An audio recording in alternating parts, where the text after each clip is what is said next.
పోలవరం పరిధిలో పులి సంచారంపై అటవీ శాఖ అధికారులతో డిప్యూటీ సీఎం పవన్ కళ్యాణ్ కీలక సమీక్ష నిర్వహించారు. తిమ్మాపురం రిజర్వ్ ఫారెస్ట్ పరిధిలో పులి కదలికలను అటవీ అధికారులు గుర్తించిన నేపథ్యంలో ఈ సమీక్ష చేపట్టారు. ఆధునిక సాంకేతిక పరిజ్ఞానాన్ని ఉపయోగించి 24 గంటల పాటు పులి కదలికలపై నిఘా ఉంచాలని అధికారులను ఆదేశించారు. అలాగే హనుమాన్ బృందాలతో నిరంతర పర్యవేక్షణ చేపట్టాలని, అటవీ సరిహద్దు గ్రామాల్లోని ప్రజలను నిరంతరం అప్రమత్తం చేస్తూ హెచ్చరికలు జారీ చేయాలని సూచించారు.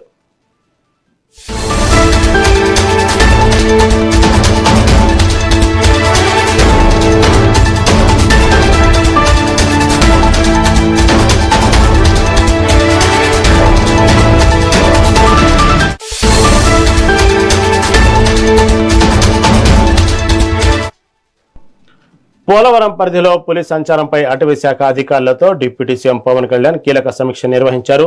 తిమ్మాపురం రిజర్వ్ ఫారెస్ట్ పరిధిలో పులి కదలికలను అటవీ అధికారులు గుర్తించిన నేపథ్యంలో ఈ సమీక్ష చేపట్టారు. ఆధునిక సాంకేతిక పరిజ్ఞానాన్ని ఉపయోగించి 24 గంటల పాటు పులి కదలికలపై నిఘా ఉంచాలని అధికారులను ఆదేశించారు. అలాగే హనుమాన్ బృందాలతో నిరంతర పర్యవేక్షణ చేపట్టాలని, అటవీ సరిహద్దు గ్రామాల్లోని ప్రజలను నిరంతరం అప్రమత్తం చేస్తూ హెచ్చరికలు జారీ చేయాలని సూచించారు.